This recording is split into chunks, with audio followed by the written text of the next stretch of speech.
ಅಖಿಲ, happy Sankranti madam. Happy Sankranti to you too Raghu. ಹಬ್ಬಕ್ಕೆಲ್ಲ ತಯಾರಿ ಆಯ್ತಾ? ಎಲ್ಲ ಆಯ್ತು. ಈಗ ಎಲ್ರ ಜೊತೆ ಸೇರ್ಕೊಂಡು ಪೂಜೆ ಮಾಡೋದು ಒಂದೇ ಬಾಕಿ. ಸರಿ, ಅಲ್ಲಿ ಪೂಜೆ ಎಲ್ಲ ಆಯ್ತಾ? ಇನ್ನೂ ಇಲ್ಲ ರಘು, ಈಗ ತಾನೇ ಎಲ್ಲರೂ ಎಣ್ಣೆ ಹಚ್ಕೊಂಡು ಸ್ನಾನ ಮುಗಿಸ್ಕೊಂಡು ಬಂದಿದ್ದಾರೆ. ಈಗಿನ್ನು ಹಬ್ಬ ಆಚರಣೆ ಎಲ್ಲ ಶುರುವಾಗಬೇಕು. ಹೌದಾ? ಅಖಿಲ ನೋಡು, ಈ ವರ್ಷ ನೀ ನನಗೆ ಎಣ್ಣೆ ಹಚ್ಚೋದು ತಪ್ಪೋಯ್ತು. ಆದರೆ ಅದನ್ನ ಹನುಮಂತು ಮಾಡ್ದ. ನಿಮಗೆ ಎಣ್ಣೆ ಹಚ್ಚಕ್ಕಾಗದೇ ಇದ್ರೆ ಏನಂತೆ? ನನ್ನ ಮಗ ಆದಿ ಅಲ್ಲ ಅಲ್ಲ ಅಲ್ಲ ನಮ್ಮ ಮಗ ಆದಿಗೆ ನಾನೇ ಎಣ್ಣೆ ಹಚ್ಚಿದೆ. ಓಹೋ, ಹೌದಾ? Good good. ಯಾಕೆ ಪಾರು ಹಚ್ಚಿಲ್ವಾ?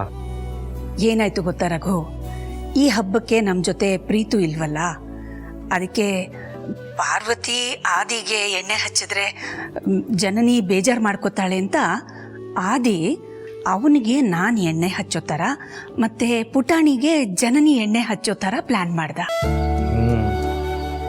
ತುಂಬ ಸೂಕ್ಷ್ಮವಾದ ಮನಸ್ಸಿರೋನು. ಅದಕ್ಕೆ ತಾಯಿ ಸಂಕಟ ಏನು ಅಂತ ಅವನಿಗೆ ಬೇಗ ಅರ್ಥ ಆಗಿದೆ. ಹೌದು, ಆದರೆ ತಂದೆ ಮನಸ್ಸು ಅರ್ಥ ಆಗಿದೆ. ಹೌದೌದು. ಎಷ್ಟೇ ಆದರೂ ಅವನು ನಮ್ಮಗ ಅಲ್ವಾ?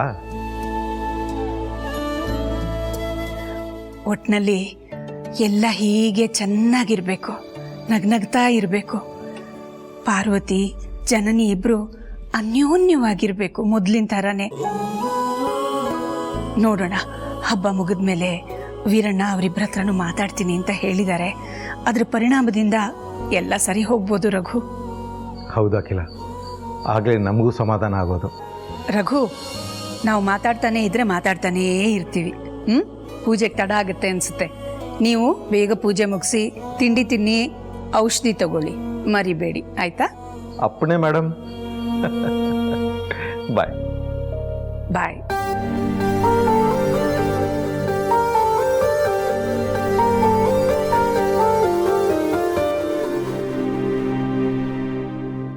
ಹೇಳಮ್ಮ ಪಾರು. ಅಪ್ಪ, ನೀನು ಹೇಳ್ದಾಗೆ ಜನನಿ ಹತ್ರ ನಾನು ಕ್ಷಮೆ ಕೇಳಿದೆ. ನಂಬಬಹುದಾ? ಏನಪ್ಪ, ನಿನ್ನ ಮಗಳಾಗ ನಾನು ಯಾವತ್ತಾದ್ರೂ ಸುಳ್ಳು ಹೇಳ್ತೀನ ಹೇಳು? ಜನನಿ ಏನಂದ್ಲು? ಅವಳೇನೂ ಮಾತಾಡಲಿಲ್ಲ ಅಪ್ಪ. ಹೋಗ್ಲಿ ಬಿಡು, ಮೌನಂ ಸಮ್ಮತಿ ಲಕ್ಷಣಂ ಅಂತಾರೆ. ಬಹುಶಃ ನಿನ್ನ ತಪ್ಪನ್ನು ಅವಳು ಕ್ಷಮಿಸಿರ್ಬೋದು, ಅದಕ್ಕೆ ಏನೂ ಮಾತಾಡಿಲ್ಲ. ಸತ್ಯ, ನನ್ನ ಮನಸ್ಸಿಗೂ ಈಗ ಸಮಾಧಾನ ಆಯಿತು. ಜನನಿಯವ್ರ ತಂದೆಗೆ ಇಲ್ಲಿ ಬಂದಿದ್ದಾಗಲೇ ಅನುಮಾನ ಬಂದಿತ್ತು ಅಥವಾ ಅಲ್ಲಿಗೆ ಹೋದ್ಮೇಲೆ ಅನುಮಾನ ಬಂದಿತ್ತೋ ಗೊತ್ತಾಗ್ತಿಲ್ಲ. ಆದರೆ ಒಟ್ಟಿನಲ್ಲಿ ನಿಮ್ಮಿಬ್ಬರಿಗೂ ಅವ್ರು ಒಂದು ಮಾಡಿಸಿದ್ರೆ ಸಾಕು. ನಾನು ಅದಕ್ಕೋಸ್ಕರನೇ ಕಾಯ್ತಾ ಇದ್ದೀನಪ್ಪ. ಅಪ್ಪವರು ಬೈದೋ ಹೊಡೆದೋ ಏನೇ ಮಾಡಿದ್ರೂ ಪರವಾಗಿಲ್ಲ, ಆದರೆ ಜನನಿ ನನ್ನ ಹತ್ರ ಮೊದಲಿನ ಹಾಗೆ ಮಾತಾಡೋ ಥರ ಆದರೆ ಸಾಕು. ಸರಿನಮ್ಮ, ಇನ್ನು ಮುಂದೆ ಆದರೂ ಎಚ್ಚರಿಕೆಯಿಂದಿರು. ಸುಖ ಸುಮ್ಮನೆ ಜಗಳ ಮಾಡ್ಕೋಬೇಡ, ಮನಸ್ತಾಪ ಮಾಡ್ಕೋಬೇಡ. ಅವಳು ಏನೇ ಅಂದರೂ ನೀನು ಸುಮ್ಮನಿದ್ಬಿಡು. ಸರಿಯಪ್ಪ. ಹಾಂ.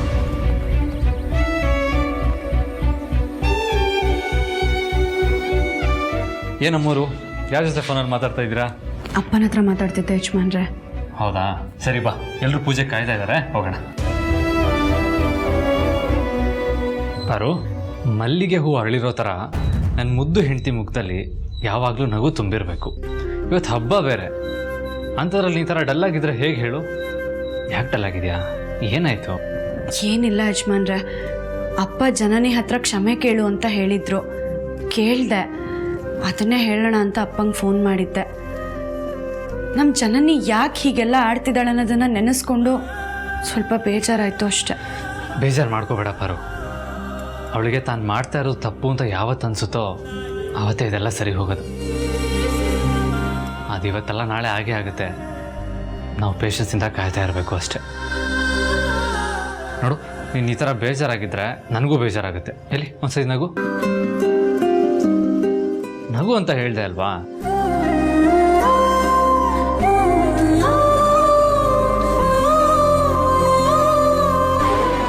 ಆಕಾಶದಲ್ಲಿ ನಕ್ಷತ್ರಗಳು ಮಿಂಚ್ತಾ ಇದ್ರೇ ಆಕಾಶಕ್ಕೆ ಒಂದು ಕಳೆ, ಹಾಗೆ ನೀನು ನಗ್ತಾ ಇದ್ರೇ ಈ ಮುದ್ದು ಮುಖಕ್ಕೆ ಒಂದು ಕಳೆ. ಯಾವಾಗಲೂ ನಂಗೆ ನಗ್ತಾ ಇರಬೇಕು.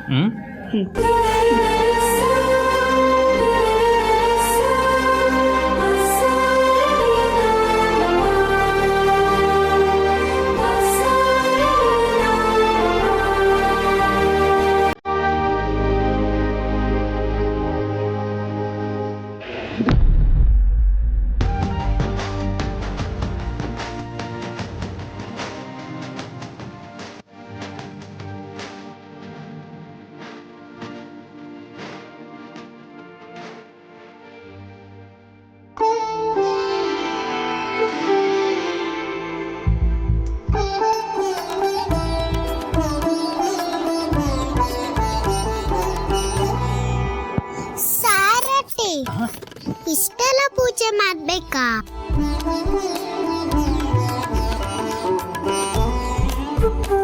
ಹೌದು ಕಂದ, ಇಷ್ಟೆಲ್ಲ ಪೂಜೆ ಮಾಡಿದ್ರೇನೆ ಅದು ಹಬ್ಬ ಅಂತ ಅನ್ಸ್ಕೊಳ್ಳೋದು. ಹಾಗಾದ್ರೆ ಸಂಕ್ರಾಂತಿ ಅಂದೇನು? ಕಂದ, ಇದನ್ನ ನಿನ್ ಪಾರು ಹತ್ರ ಕೇಳು, ಅವಳು ಚೆನ್ನಾಗಿ ಹೇಳ್ತಾಳೆ, ಸರಿನಾ? ಪಾರು, ನೀನ್ ಹೇಳು, ಸಂಕ್ರಾಂತಿನ ಯಾಕೆ ಮಾಡ್ತಾರೆ? ಬಾ ಬಂಗಾರಿ, ಕೂತ್ಕೋ, ಹೇಳ್ತೀನಿ.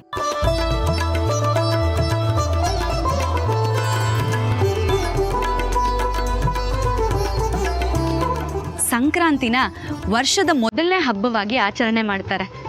ಇದು ಹಳ್ಳಿಗರ ಮಧ್ಯೆ ಸೃಷ್ಟಿಯಾಗಿರುವಂಥ ಹಬ್ಬ.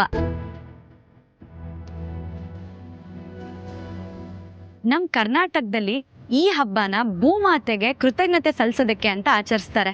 ಹಾಗೆ ಈ ದಿನ ಎಳ್ಳು ಬೆಲ್ಲ ತಿಂದು ಒಳ್ಳೆ ಮಾತಾಡಿ ಅಂತ ಹೇಳ್ತಾರೆ.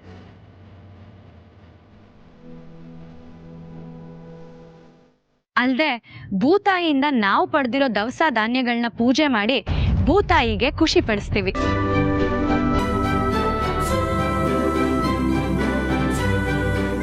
ಹಾಗೆ ವರ್ಷ ಪೂರ್ತಿ ದುಡಿಯೋ ದನ, ಎತ್ತು ಇವುಗಳಿಗೆ ರೈತ ಈ ದಿನ ತನ್ನ ಕೈಯಾರೆ ಸ್ನಾನ ಮಾಡಿಸಿ ಅಲಂಕಾರ ಮಾಡಿ ಮೆರವಣಿಗೆ ಮಾಡಿಸಿ ಕಿಚ್ಚು ಅಂದ್ರೆ ಬೆಂಕಿಲ್ ಹಾಯಿಸ್ತಾರೆ.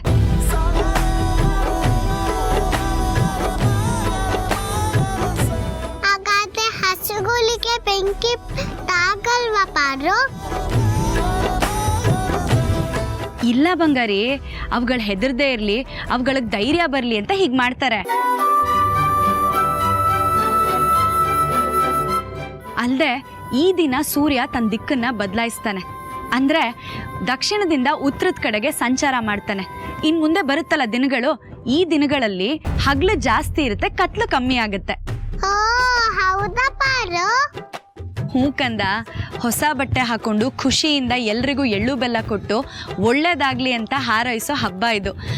ನಿನಗೆ ಅರ್ಥ ಆಗೋಷ್ಟು ನಾನು ಹೇಳಿದ್ದೀನಿ. ಇದಕ್ಕಿಂತ ಹೆಚ್ಚಿಗೆ ಹೇಳಿದ್ರೆ ನಿನಗೆ ಅರ್ಥ ಆಗಲ್ಲ, ಸರಿನಾ?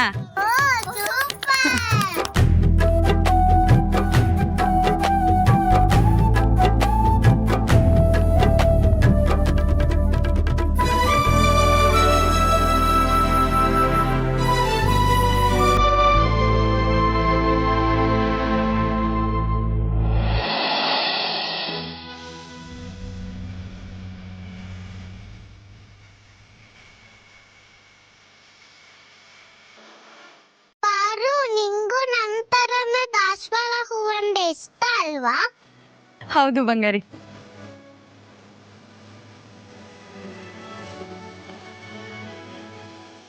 ಲಕ್ಷ್ಮಿ, ನಿಂಗ್ ದಾಸವಾಳ ಅಂದ್ರೆ ಯಾಕೆ ಇಷ್ಟ? ಗೊತ್ತಿಲ್ಲ. ಪಾರು ಅಕ್ಕ, ನಿಮಗ್ ದಾಸವಾಳ ಅಂದ್ರೆ ಯಾಕೆ ಇಷ್ಟ? ನಂಗೂ ಗೊತ್ತಿಲ್ಲ ಪುಟ್ಟಣಿ, ಆದ್ರೆ ಚಿಕ್ಕ ವಯಸ್ಸಿಂದ ನಂಗೆ ದಾಸವಾಳ ಅಂದ್ರೆ ತುಂಬಾ ಇಷ್ಟ.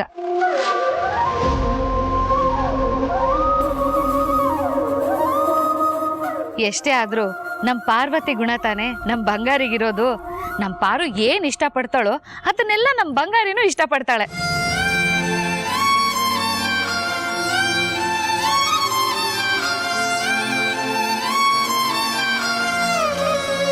ಮಗು ಜನನಿದಾದ್ರೂ ಗುಣ ಮಾತ್ರ ನಮ್ಮ ಪಾರುದೇ ಬಂದಿದೆ ಅಲ್ವಾ?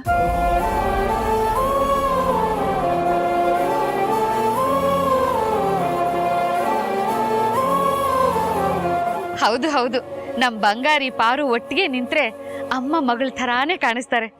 ಅಷ್ಟು ಚೆನ್ನಾಗಿದೆ ಅವರಿಬ್ರು ಬಾಂಧವ್ಯ.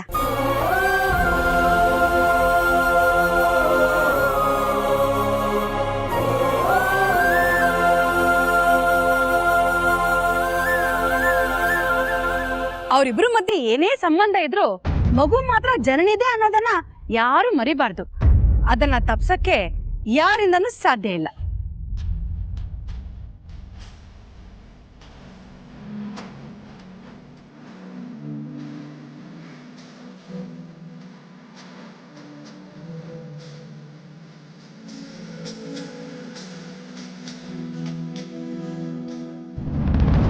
ಜನನಿ, ನೀನು ಹೀಗೆ ಮಗುನ ಕಣ್ಕೊಂಡವ್ರ ಹತ್ರ ಎಲ್ಲ ಬಿಡ್ತಾ ಇದ್ರೆ ನಾಳೆ ದಿನ ಜನ ಮಗುನ ನಿಂದೆ ಅಲ್ಲ ಅಂತಾರೆ.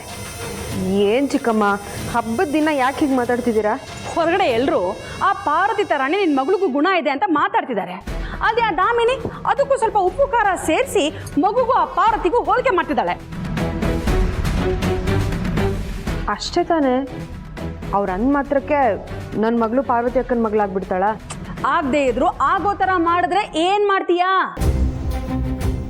ನೋಡ್ ಜನನಿ, ನೀನಿಲ್ಲಿ ಯಾರನ್ನೂ ನಂಬೇಡ. ನಿನ್ನ ಮಗುನ ಆದಷ್ಟು ನಿನ್ನ ಸುಪ್ಪರ್ದಿಯಲ್ಲೇ ಇಟ್ಕೊಳ್ಳೋದು ನಿನಗೆ ಒಳ್ಳೇದು. ಸರಿ ಆಯಿತು, ಊರಿಗೆ ಹೋದ್ಮೇಲೆ ಹಾಗೆ ಮಾಡ್ತೀನಿ. ಸರಿ ಬಾ, ಪೂಜೆ ಗೊತ್ತಾಗತ್ತೆ. ಇರಿ ಚಿಕ್ಕಮ್ಮ, ನಾನು ಹೋಗಿ ಅತ್ತೆ ಹತ್ರ ಮಾತಾಡ್ಕೊಂಡು ಬರ್ತೀನಿ. ಯಾವ ವಿಷಯದ ಬಗ್ಗೆ? ಅದೇ ಚಿಕ್ಕಮ್ಮ, ನಾನು ದುಬೈಗೆ ಹೋಗ್ತಿದ್ದೀನಲ್ಲ, ಆ ವಿಷಯದ ಬಗ್ಗೆ ಅತ್ತೆ ಹತ್ರ ಹೇಳಬೇಕಲ್ವಾ? ಅಯ್ಯೋ ದಡ್ಡಿ ನೀನು. ಅದಕ್ಕೆ ಎಲ್ಲರೂ ಈ ನೀನು ಒಳ್ಳೆತನನ ಧಾರಾಳವಾಗಿ ಉಪಯೋಗಿಸ್ಕೊಳ್ತಾ ಇರೋದು. ನೋಡು, ನೀನು ದುಬೈಗೆ ಹೋಗೋ ಹಿಂದಿನ ದಿನದವರೆಗೂ ಈ ವಿಷಯನ ಯಾರ ಹತ್ರನೂ ಹೇಳ್ಕೋಬಾರ್ದು. ಅಲ್ಲ ಚಿಕ್ಕಮ್ಮ, ಕೊನೆ ಘಳಿಗೆಯಲ್ಲಿ ಹೇಳ್ತಿದ್ಯಾ ಅಂತ ಎಲ್ಲರೂ ನನ್ನ ಮೇಲೆ ಬೇಜಾರು ಮಾಡ್ಕೊಳ್ಳಲ್ವಾ? ಒಂದು ವೇಳೆ ನೀನು ಈಗಲೇ ಹೇಳ್ದೆ ಅಂದ್ಕೋ, ಆಗ ಎಲ್ಲರೂ ನೀನು ಹೋಗೋದನ್ನು ತಡೆದ್ರೆ ಆಗೇನು ಮಾಡ್ತೀಯಾ? ಪುಟಾಣಿ ಚಿಕ್ಕ ಮಗು ಇದ್ದಾಗ ನೀನು ಕೋಪ ಮಾಡಿಕೊಂಡು ಇಲ್ಲಿಗೆ ಹೋಗ್ತೀನಿ ಅಂತ ಹೊರಟಾಗಲೇ ನೀನು ಹೋಗೋದಕ್ಕೆ ಬಿಡಲಿಲ್ಲ. ಇನ್ನು ನೀನು ದುಬೈಗೆ ಹೋಗ್ತೀನಿ, ಅದು ಮಗುನ ಕರ್ಕೊಂಡು ಅಂತಂದರೆ ಬರೀ ಬಿಡೋದಲ್ಲ, ಖಂಡಿತವಾಗ್ಲೂ ಯಾರೂ ಈ ನಿನ್ನ ನಿರ್ಧಾರನ ಒಪ್ಪೋದು ಇಲ್ಲ. ಅದೇ ನೀನು ಹೋಗೋ ದಿನ ಹೇಳಿದ್ರೆ ಆ ಕ್ಷಣಕ್ಕೆ ನಿನ್ನ ಬಗ್ಗೆ ಎಲ್ಲರೂ ಕೋಪ ಮಾಡಿಕೊಂಡ್ರು, ಪ್ರೀತು ಬೇರೆ ಅಲ್ಲೇ ಇರೋದ್ರಿಂದ ನೀನು ಹೋಗ್ತೀನಿ ಅಂತ ಎಲ್ಲರೂ ಬಾಯಿನ ಮುಚ್ಚಿಸ್ಬೋದು. ಅಲ್ಲದೆ ನೀನು ನಿನ್ನ ಕುಟುಂಬ ಜೊತೆ ಸಂತೋಷವಾಗಿರೋದು ಅರಸನ ಕೋಟೆಯಲ್ಲಿ ಕೆಲವರು ಸಹಿಸಲ್ಲಮ್ಮ. ಅತ್ತಿಗೆ ಅಣ್ಣಂಗೆ ನಿನ್ನ ಬಗ್ಗೆ ಇಲ್ಲೇ ಸಲ್ಲದ್ನೆಲ್ಲ ಹೇಳಿ ಅರಸನ ಕೋಟೆಯಲ್ಲೇ ಇರೋ ಥರ ಮಾಡಿದ್ರೆ ಆಗೇನು ಮಾಡ್ತೀಯಾ? ಸ್ವಲ್ಪ ಯೋಚನೆ ಮಾಡು. ಹೌದು ಚಿಕ್ಕಮ್ಮ, ನೀವು ಹೇಳ್ತಾ ಇರೋದು ಸರಿಯಾಗೇ ಇದೆ. ನಾನು ದುಬೈಗೆ ಹೋಗೋದ್ರ ಬಗ್ಗೆ ಈಗಲೇ ಯಾರಿಗೂ ಹೇಳ್ದೇ ಇರೋದೇ ಒಳ್ಳೇದನ್ಸುತ್ತೆ. ಅಬ್ಬಾ, ಕೊನೆಗೂ ನನ್ನ ಮಾತನ್ನ ನೀನು ಒಪ್ಕೊಂಡಿಯಲ್ಲ, ನನಗಷ್ಟೇ ಸಾಕು.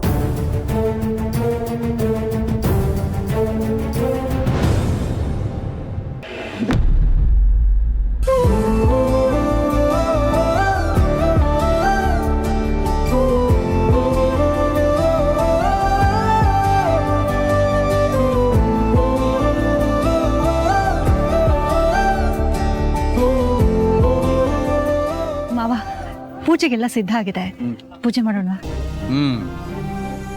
ಅಖಿಲಮ್ಮ, ನಿನ್ನ ಕೈಯಿಂದ ಯಾವುದೇ ಕೆಲಸ ಮಾಡಿದ್ರು ಅದು ಸಮೃದ್ಧಿ ಆಗುತ್ತೆ ಅನ್ನೋದು ನಮ್ಮ ನಂಬಿಕೆ. ಮೊದಲಿಂದಲೂ ನಾವು ಅದನ್ನೇ ತಾನು ಪಾಲಿಸ್ಕೊಂಡು ಬಂದಿರೋದು. ಪೂಜೆನ ನೀನೇ ಶುರು ಮಾಡ್ತಾಯಿ.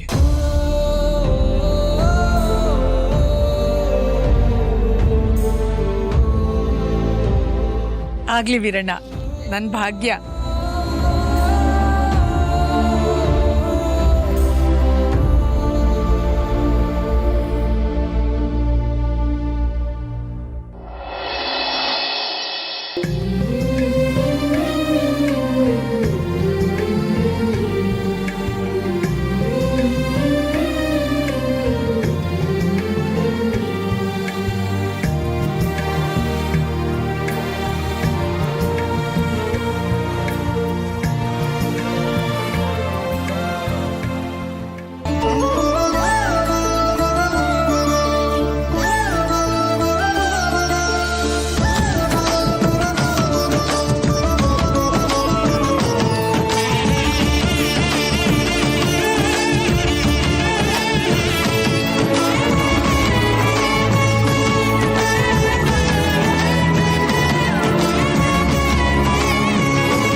ಮನೇಲಿ ದವಸ ಧಾನ್ಯಗಳ ಸಿರಿ ಸಂಪತ್ತು ಸದಾ ತುಂಬಿರಲಿ. ಈ ಮಣ್ಣಿಗೆ ಈ ಸಿರಿ ಸಂಪತ್ತನ್ನು ಬೆಳೆಯೋ ಶಕ್ತಿ ಸದಾ ಹೀಗೇ ಇರಲಿ. ನೀ ಹೇಳಿದ್ರು ಹೇಳದೆ ಹೋದ್ರು ನಿನ್ನ ಮನಸ್ಸು ಬಯಸೋದು ಯಾವಾಗಲೂ ಹೀಗೆ ತಾನೆ. ಜಾನಕಮ್ಮ, ಎಳ್ಳು ಬೆಲ್ಲ ತರ್ಬೋದಲ್ಲ ಒಳಗಡೆ ಹೋಗಿ? ಹಾಂ ಆಯ್ತು ಮಗಳೇ.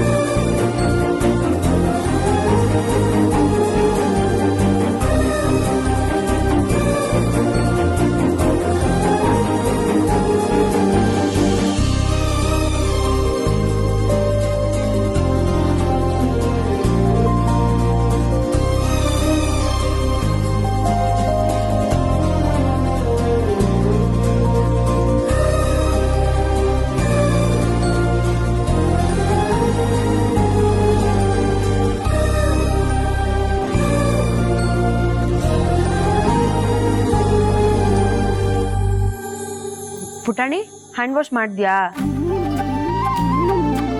ಹಾಗಾದ್ರೆ ನೀನು ಹ್ಯಾಂಡ್ ವಾಶ್ ಮಾಡಿಲ್ಲ ತಾನೇ? ಇಲ್ಲ ಮಮ್ಮಿ.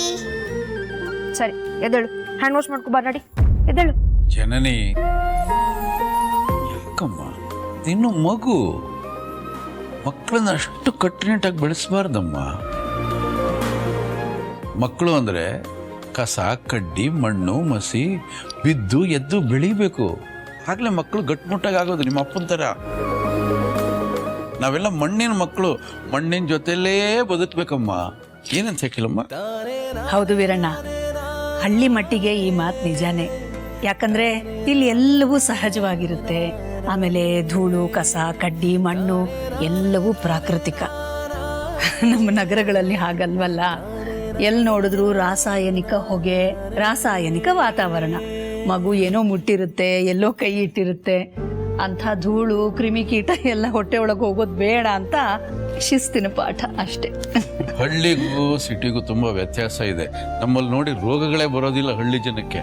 ಆ ಮಗು ಬಂದಾಗಲೇ 12 ಗಂಟೆ ಆಯಿತು ಹಳ್ಳಿ ಅಲ್ವಾ? ಹಳ್ಳಿ ಮಗು ಇರಲಿ ಬಿಡಮ್ಮ. ಊಟ ಆದಮೇಲೆ ಎಲ್ಲ ಒಟ್ಟಿಗೆ ಕೈ ತೊಳ್ಕೊಂಡಾಯ್ತು. ನೀನು ನಗು, ಊಟ ಮಾಡಿ, ನೀನು ಊಟ ಮಾಡಕ್ಕಂದ.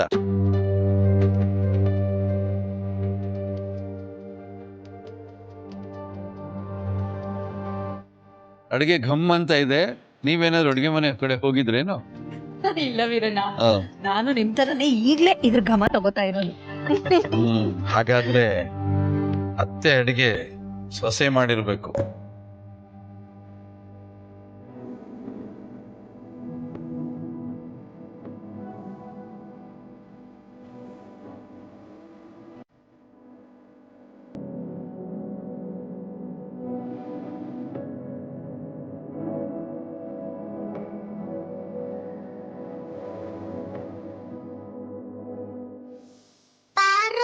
ನಂಗೆ ಹಲಸಿನ ಹಪ್ಳ ಕೊಡು. ಅಯ್ಯೋ ಮರ್ತೋದೆ ಕಂದ, ಇದು ತಗೊಂಡ್ಬರ್ತೀನಿ. ಏ ಪುಟಾಣಿ, ನಿನಗೆ ಹಲಸಿನ ಹಪ್ಪಳ ಇಷ್ಟನಾ? ತಾತ, ತುಂಬಾ ಇಷ್ಟ.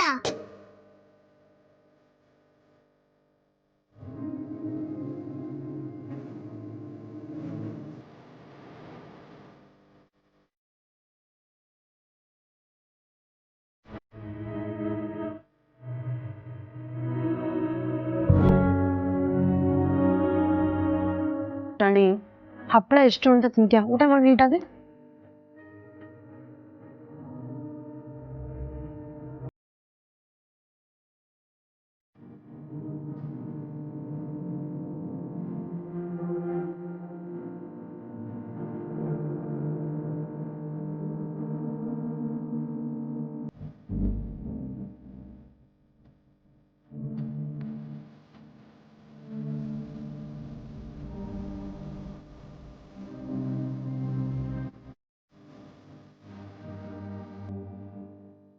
ಅಖಿಲಮ್ಮ, ಹೊಟ್ಟೆ ತುಂಬ್ತಾ? ವೀರಣ್ಣ, ಈಗ ತೂಕ ನೋಡಿದ್ರೆ 2 kg ಜಾಸ್ತಿ ಆಗಿರ್ತೀನಿ. ಅಷ್ಟು ತಿಂದಿದ್ದೀನಿ. ಹಾಗಾದ್ರೆ ಅಡುಗೆ ಚೆನ್ನಾಗಿದೆ ಅಂತ ಆಯ್ತು. ತುಂಬಾ ತುಂಬಾ ಚೆನ್ನಾಗಿತ್ತು. ನನಗೆಷ್ಟು ಸಂತೋಷ ಅಂದರೆ ನನ್ನ ಮನೆಯಲ್ಲಿ ನಿಜವಾಗ್ಲೂ ಹಬ್ಬ ಅಂದರೆ ಇದು. ನೀನು ಬರಬೇಕು, ನಿನ್ನ ಪರಿವಾರ ಬರಬೇಕು, ನನ್ನ ಮನೆ ಒಳಗಡೆ ಕಾಲಿಡಬೇಕು, ಇಲ್ಲಿ ಎಲ್ಲ ಪೂಜೆ ಪುನಸ್ಕಾರಗಳನ್ನು ನೀನೇ ಮಾಡಬೇಕು, ಹೀಗೆ ನನ್ನ ಜೊತೆಲಿ ಕೂತ್ಕೊಂಡು ಊಟ ಮಾಡಬೇಕು. ಅದೇ ಹಬ್ಬ ನನಗೆ.